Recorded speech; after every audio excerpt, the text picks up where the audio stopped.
Hello friends, welcome to my channel. उम्मीद करती आप सब खुश होंगे, आबाद होंगे और अपने अपने घरों में महफूज होंगे। तो फ्रेंड्स, आज साजिद भाई ने सामने आकर अपनी शादी की सारी हकीकत को बताया और सारी बातों को क्लियर किया। और मैं इस बात के लिए साजिद भाई को शाबाशी भी देना चाहती हूँ, लेकिन कुछ कुछ रीज़न्स जो उन्होंने बताए कि उन्होंने क्यों शादी करी, दूसरी कौसर के साथ शादी करने का क्या रीज़न था। तो उन्होंने बताया कि मेरी अम्मी जब बहुत पहले, अब तो उनकी अम्मी नहीं है इस जहान में, लेकिन जब थी तब उन्होंने कौसर के साथ उनकी शादी को पक्का किया था और उनकी सगाई भी हो गई थी।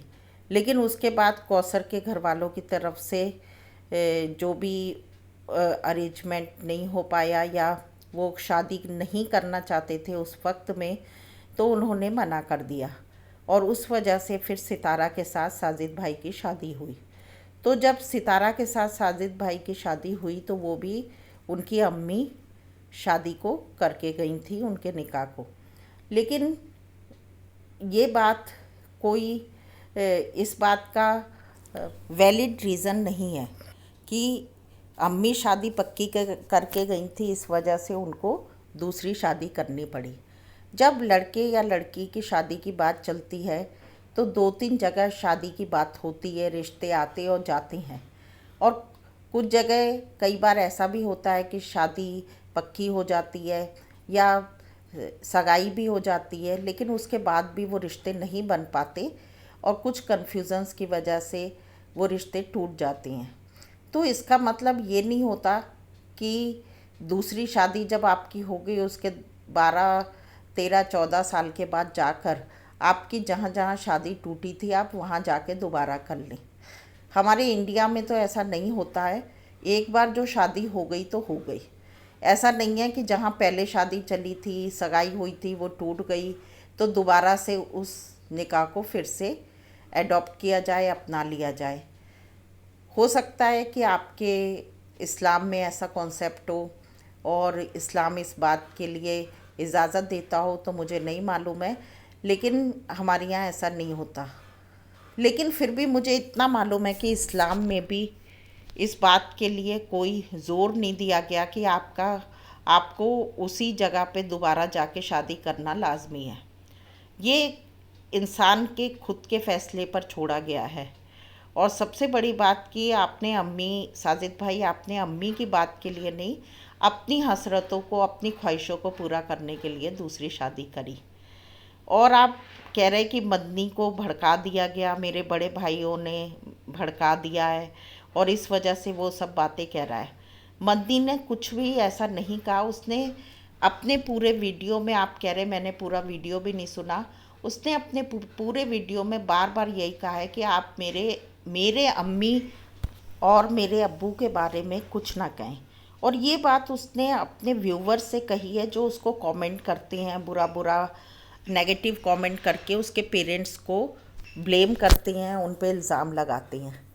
तो देखिए, ये बात क्योंकि सितारा ने भी अपनी वीडियोस में, जब आपका निकाह हो रहा था, शादी हो रही थी और जिस दिन वो तैयार होकर लाइव आई थी, तो उसने यही कहा था कि मेरे हस्बैंड के जो घर वाले हैं, मेरे ससुराल वाले, वो बहुत खुशी मना रहे हैं, बहुत खुश हो रहे हैं और उनका पूरा इरादा था, उन्होंने ही मिलके करवाई है शादी।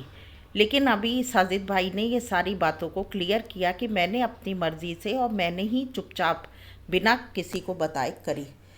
ठीक है, उनसे गलती हुई और साजिद भाई ने अपनी गलती को एक्सेप्ट भी किया। तो सितारा ने जो जिस तरीके से प्रेजेंट किया था, उस तरीके से ही लोग जो हैं, व्यूवर्स जो हैं, मदनी के पेरेंट्स को बहुत ज़्यादा बुरा बुरा कह रहे थे। अब मेन रीज़न ये था कि सितारा ने इजाज़त भी दे दी शादी की और उसके बाद सितारा ने हर चीज़ में ये चाहा कि उनके निकाह की खुशी ना मने। तो ठीक है, कोई बात नहीं, हर औरत को ये महसूस लगता है और बुरा भी लगता है कि भाई हस्बैंड की शादी होती है तो क्यों ऐसा हो रहा है।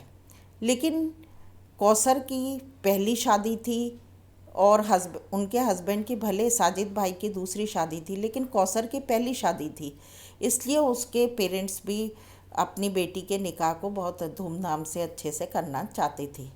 तो ये सब वजह से भी उनकी शादी में काफ़ी ससुराल वालों की तरफ से और भी जो रिश्तेदारों की तरफ से खुशियाँ मनाई गई और सारी शादी को धूमधाम से उन्होंने किया। तो यहाँ पर मदनी को ब्लेम करना भी ठीक नहीं है। जो कुछ बताया था, मदनी का चैनल अभी 1 महीने से ही हुआ है। साजिद भाई ने भी अभी अपने चैनल को अभी 1 महीने पहले ही 1 डेढ़ महीने पहले ही स्टार्ट किया है। तो सबसे पहले जो चैनल पे पूरे परफॉर्मेंस के साथ काम कर रही थी वो सितारा थी, और सितारा ने ही सारे रिश्तेदारों को और अपने हस्बैंड के रिश्तेदारों ससुराल वालों को कहा था कि उन लोगों की वजह से ये सब कुछ हो रहा है। तो मदनी ने अपना सारी बातों को बताया कि बात क्या थी। उसने बताया कि मेरी अम्मी तो काफ़ी नाराज़ भी हुई थी साजिद चाचू के ऊपर, और उन्होंने मना भी किया था, लेकिन अब साजिद भाई ने खुद ही चुपचाप सब कुछ कर लिया, फैसला सब कर लिया, तो अब उसमें दूसरे लोग तो कुछ कर नहीं सकते थे। तो अब यही है कि इन सारी लड़ाई झगड़ों को, फसाद को, एक दूसरे के ऊपर इल्ज़ाम ना लगा के शादी तो हो ही गई है। अब साजिद भाई का ये फ़र्ज़ बनता है कि बस दोनों फैमिलीज़ को अच्छे से केयर करें, उनको निभाएं और दोनों फैमिलीज़ में अपना बराबर का हिस्सा दें, और स्पेशली सितारा की फैमिली को ज़्यादा सपोर्ट करें, क्योंकि वहाँ पर ऑलरेडी आपके 3 बच्चे हैं और जो बड़े हो रहे हैं, और इस वक्त उनको हर तरीके से सपोर्ट की ज़रूरत है, उनके एजुकेशन को लेके सारी चीज़ों को। और मैं यही एडवाइस देना चाहती सितारा को भी और साजिद भाई को भी कि अब आप लोग सारी चीज़ों को छोड़ के आपने अपने चैनल्स को बनाएं, किसी भी मैटर पे अपनी सफाई ना दें, और उसके साथ साथ साजिद भाई और सितारा दोनों को मिलके अपने बच्चों की एजुकेशन के ऊपर, उनकी पर्सनैलिटी डेवलपमेंट के ऊपर ध्यान देना है, क्योंकि आप लोग तो अपने अपने कामों में लगे हैं, अपने चैनल्स पे बोलते हैं, बच्चे भी देखते हैं, समझते सारी चीज़ों को। तो प्लीज़ आप अपने बच्चों को, जो बढ़ते बच्चे हैं, कम उम्र के बच्चे हैं, उनको एक अच्छा पॉजिटिव एटमॉस्फेयर दें, ताकि आप लोगों की गलतियों की वजह से उनकी पर्सनैलिटी इफ़ेक्टिव ना हो, वो बच्चे गमज़दा ना हो, उनकी पर्सनैलिटी पे इन सारी चीज़ों का इफ़ेक्ट ना हो, क्योंकि बच्चों का बचपन बार बार लौट के नहीं आएगा।